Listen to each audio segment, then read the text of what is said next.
Anna babysits for a family. She knows that the length of time that she babysits when parents go out for a meal is between 90 and 140 minutes. Usually the length of time is 115 minutes. So here, the usual time, that C is equal to 115. This is going to be B, my max, and this is going to be A, my min. So sketch out a little triangle for myself. 90, 140, and a mode at 115.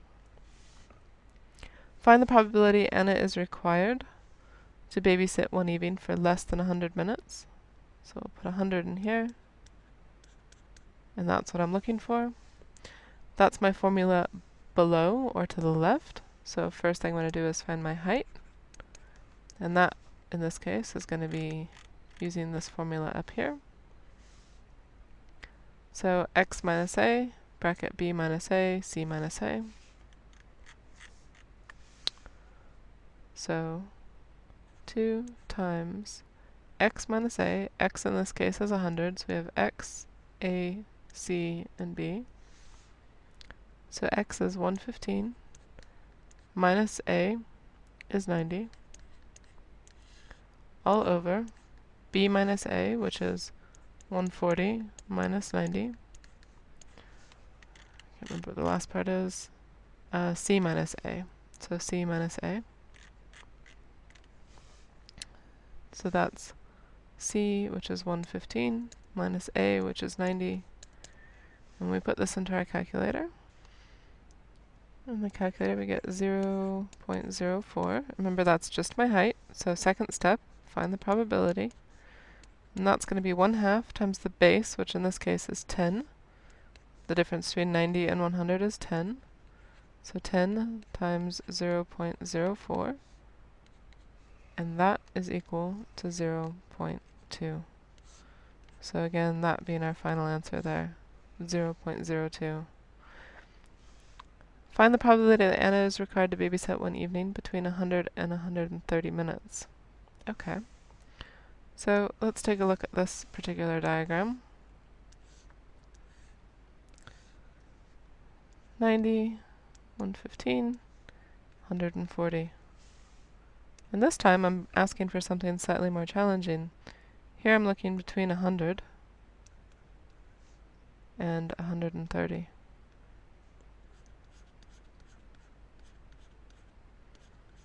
So unfortunately in this paper and in this formula that we have, there's no formula for the middle. We're always using formula for either a little triangle below the median, the mode, or a little triangle above the mode. And here I'm looking for a big pile of probability between two little triangles on the edges, but I'm looking for stuff in the middle. So to do this, I need to figure out and remind myself real quick that the total is going to be equal to 1. The whole area inside the triangle is always equal to 1. So if I can find the probability of this and the probability of this, I can subtract those off of 1 to get the red stuff left over, the times that I actually want between 100 and 130. So let's call this little triangle 1, and we'll call this little triangle 2. And you'll notice we already did the area for triangle 1. That was the same as above. So we'll say triangle 1 already has a probability of 0.2, carrying that down from above. But we need to figure out what's the probability for this part up here. And so now we're looking above the line. So let's just remind ourselves, we have A, we have C, we have B, and we have X at 130 this time. So when I try to find my height for the second part of this triangle, or for the second triangle I need, it's going to be 2 times X, which is 100, let me look at the formula. B minus X over B minus A. Okay. So B minus X, 140 minus 130, all over B, 140, minus A, which is 90, bracket B, which is 140, minus C, which is 115. when we put this into our calculator, so this should be equal to 0.016. And I'm stopping for a minute. Some of you probably already caught this, but I've noticed that I've made a mistake up here. That 115, that should be x minus a up there, and so that should be 100 minus 90, which gives us instead 0.016 as well. And from there, that changes this 0.016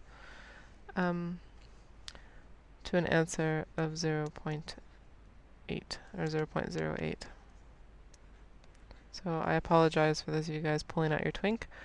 I just caught that because this triangle is symmetrical. 115 is halfway between the two, and they're both a distance of 10 from the edge, so it should have been the same, but I wasn't getting the same number. But I think I've got that sorted now. So if we take this part here, which is the upper part of the triangle, and plug it in to get our probability, we should get 1/2 times a base of 10 from 130 to 140, times that probability is 0.016, and that'll get us 0.08, like we saw above. So, sorry, also correcting that to 0.08. So I've got these two, I guess, black parts of the triangle, if you want to call them. They're both 0.08, and I need to subtract those off of 1 to figure out what the red probability is, which was my actual question, between 100 and 130. So the probability between 100 and 130, you don't have to write that if you want, but just looking at it, should be 1 minus 0.08 minus 0.08, which is equal to 0.84. So an 84% chance that she has babysitting between 100 and 130 minutes. So sometimes it can be a bit more complex when you've got to think about that total area being 1, finding the two ends, and then subtracting off.